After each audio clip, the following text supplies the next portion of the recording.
मी versatile reader आहे, बरेचसे पुस्तकं वाचतो आणि जवळजवळ 6 ते 7 तास हे पुस्तकं रीडिंगमध्ये मी घालवतो. त्यांच्या एका पुस्तकामध्ये त्यांनी लिहिलेलं आहे की your brain and mind is a magnet. आणि आज त्या माने सरांच्या ग्रॅव्हिटेशनल फोर्समध्ये मी परत गेलो आणि आपण सगळे ग्रह आहोत आणि आपण सगळे माने सरांच्या आजूबाजूला फिरत आहोत. तर याचा आपण मॅक्सिमम फायदा उचलला पाहिजे. जेव्हा मी माने सरांकडे येतो तेव्हा मला काही ना काही नॉलेजचा फायदा होतो. म्हणजे माने सरांच्या पाटे डेव्हलपर्स बिल्डिंगमध्ये येण्याच्या आधी माझी लेवल जर N असेल तर ती बाहेर जाताना N+1 होते. फॉर एक्झाम्पल, त्यांनी अशा बऱ्याचशा गोष्टी दिलेल्या आहेत की ज्यांनी माझा फार वेळ वाचलेला आहे, माझे श्रम वाचलेले आहेत. मी पूर्वी मॉलमध्ये जायचो, सगळा कार्ड घेऊन 1 तास, 1.5 तास, सव्वा तास जो काही आहे, आता मी फक्त 5 ते 6व्या मिनिटाला त्या मॉलच्या बाहेर येतो.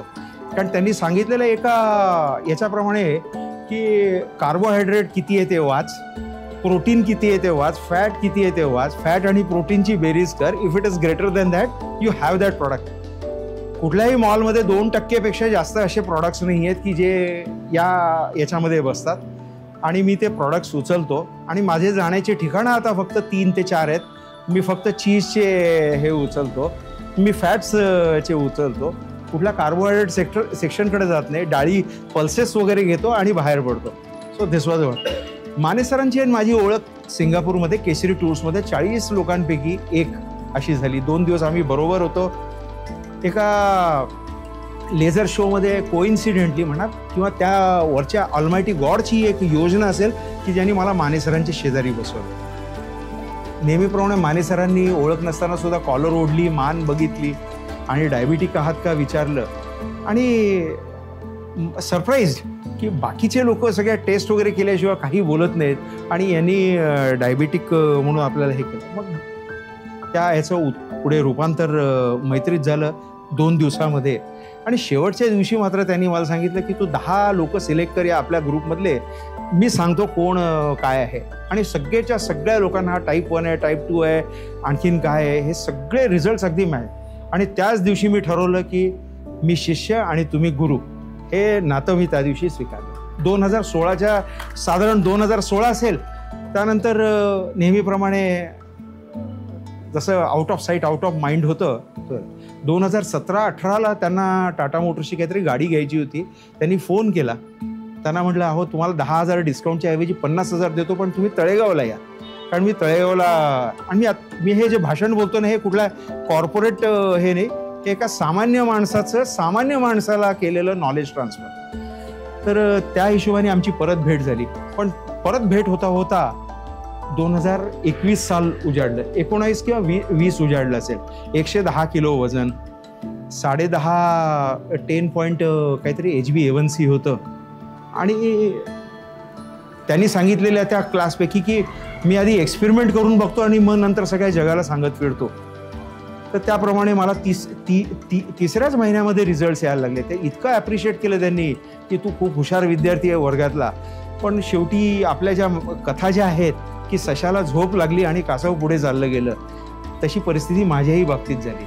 110वरनं 76 किलो आलं असताना अचानक माझं सगळं डिस्टर्ब झालं गेलं. माझं रोज सकाळी 3-3 वाजता फ्लाईट धरणं, रात्री परत 11 वाजता येणं, म्हणजे जे काही माने सरांनी सांगितलं होतं की 10ला झोपा, रात्री 2पर्यंत तुमची अनटायरिंग म्हणजे अनडिस्टर्ब्ड झोप झाली पाहिजे, त्या सगळ्यांना छेद देणाऱ्या गोष्टी सगळ्या मी त्या ह्याच्यामध्ये केल्या. आता काय झालं की 76वरनं परत 86 वरती वजन आलेलं आहे. पण देरसे आहे दुरुस्त आहे. आता परत त्यांच्या मॅग्नेटिक फील्डमध्ये मी आलेलो आहे. आणि 2049 पर्यंत, म्हणजे माझ्या वयाच्या 82 पर्यंत मी त्यांच्या त्या वलयापासून दूर जाणार नाही याची मी काळजी घेईन. तर माने सर, तुमच्यामुळे खूप फायदा झालेला आहे. आज मी परत रिॲडमिशन तुमच्याकडे घ्यायला आलेलो आहे.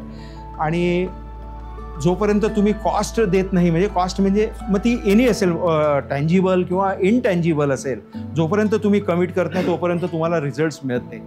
आणि आपल्या त्या श्रावणातल्या कहाण्यांमध्ये सगळ्यात शेवटची लाईन, उतू नको मातू नको, घेतला वसा टाकू नको, माझ्याकडनं तीच चूक झाली. तर माने सर, मी आज तुम्हाला कमिट करतो की कुठल्याही प्रकारे आता या निद्रावस्थेत मी जाणार नाही. कुठल्याही याच्यामध्ये जाणार नाही आणि आय विल एन्श्युअर दॅट की तुम्ही दिलेल्या ज्या काही शिकवणी आहेत, आज आता निघताना कुरडईचा चीक मिसेस म्हणे खाऊन जा. म्हटलं अगं ते फुली मारलेली होती त्या कुरडयांवरती, ती गुलाबी रंगाची फाईल आजही माझ्या डोळ्यासमोर दिसते. म्हणजे तुमच्यावरती जर तुम्ही सिरियस असाल तर तुमच्या डोक्यावरती तो फार मोठा इम्पॅक्ट होतो आणि हाच इम्पॅक्ट आपल्या या लोकांना आजच्या या जे काही आपण ब्रँड ॲम्बॅसेडर म्हटलं आहे यांच्या डोक्यावरती व्हावा अशी माझी इच्छा आहे. तर हा असाच प्रवास चालू राहो आणि माझा असाच खारीचा वाटा याच्यानंतर हे हो. आणि माने सर तुम्ही आमच्या गुरुस्थानी आहात आणि बरंच काही तुमच्याकडनं शिकलो. तर याच्यानंतरही तुमच्या सेवेत मी असाच अखंड राहत राहील.